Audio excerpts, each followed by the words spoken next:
2014, Vietnam and Sweden celebrated 45 years of development cooperation. Taking this chance, a journalist of newspaper of construction has interviewed Ambassador of Sweden in Vietnam, Mrs. Camilla Melander, on urban sustainable development. In the past decades, Sweden has contributed continuously and effectively in the process of socio-economic development, with many areas such as infrastructure, public health, climate change. How about the urban sustainable development? Can you review on the field of urban sustainable development between Vietnam and Sweden?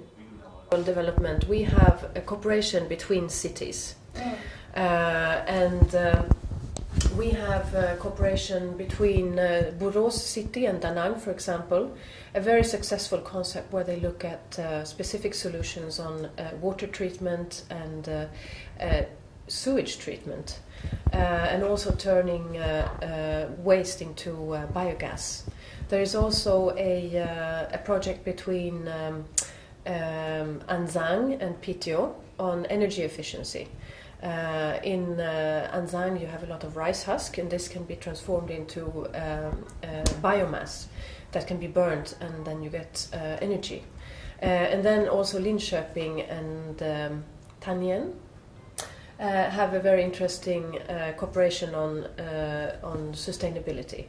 So now it is more a city-to-city cooperation that we will see in the future. It's known that Sweden is one of the countries with the reputation with sustainable development. In 2010, Stockholm was awarded as the greenest capital in Europe. So according to you, what as Vietnamese city can learn from Sweden experience in urban green city? Well, yeah, it's true. Sweden is not only the home of the Nobel Prize, it's also actually one of the greenest capitals of Europe. And that has not always been the case. So in the 1970s, we used to dump a lot of things into the water surrounding Stockholm. We used to have large emissions from industries in Stockholm. So then the politicians understood that this is not a sustainable way of working. And from then on, we have actually worked very, very intensively with trying to improve the climate and the environment in Stockholm. And now climate is an issue that is discussed in every building project. It is discussed in every location of where you put an industry. And now the water in Sweden and in Stockholm in particular is so clean, being very polluted in the 70s, but now it's so clean that you can actually drink the water right in the middle of Stockholm. And you see people fishing every day. Yeah. And it's actually it's actually a very big change from what it used to look like. Also, we are very strict on the emissions from the industries. So now we have a very, very clean air as well. And we use the garbage, the waste from the households to make biofuel.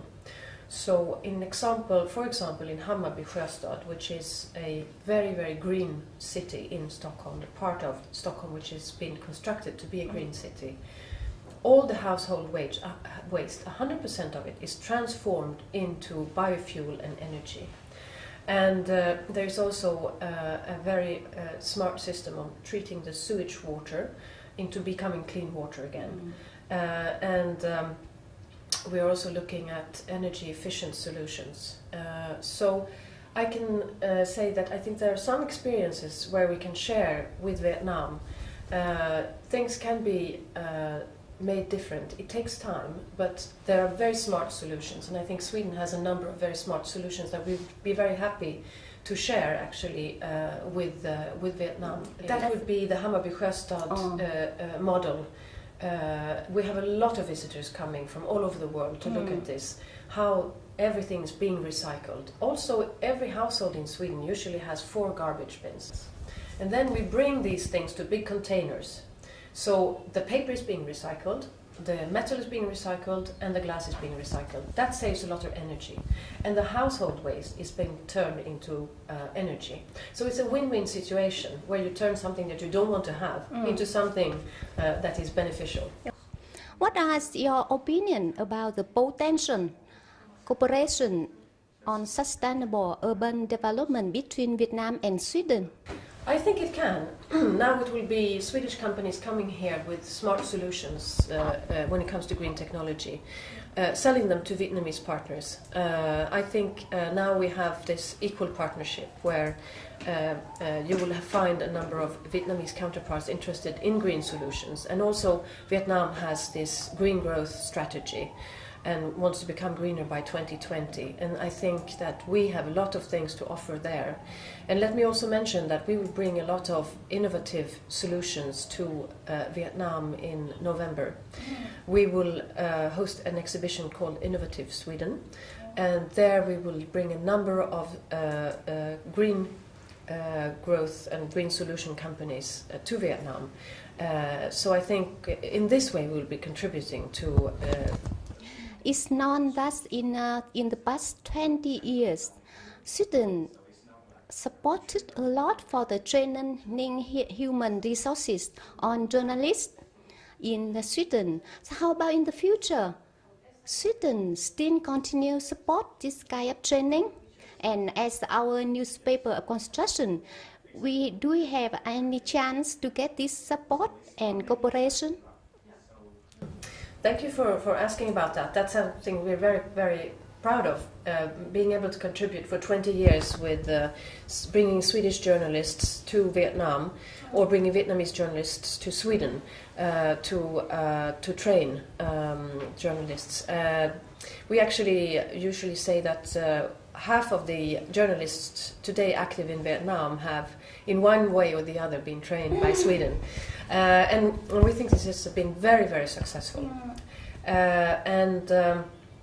We have actually, as a consequence of the long relationship in this area, we have 3 books with information material on how to work with these issues that we are thinking about maybe trying to put online if possible.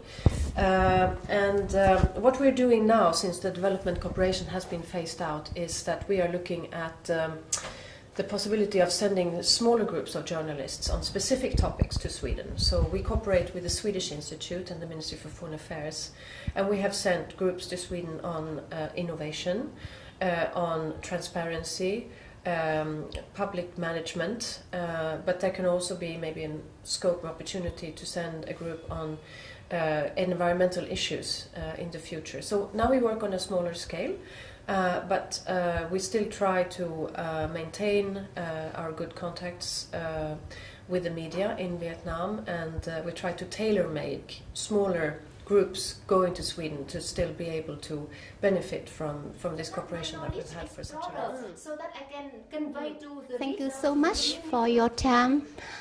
On behalf of Newspaper of Construction, we wish you have a good health, success in your mission in Vietnam. Thank you.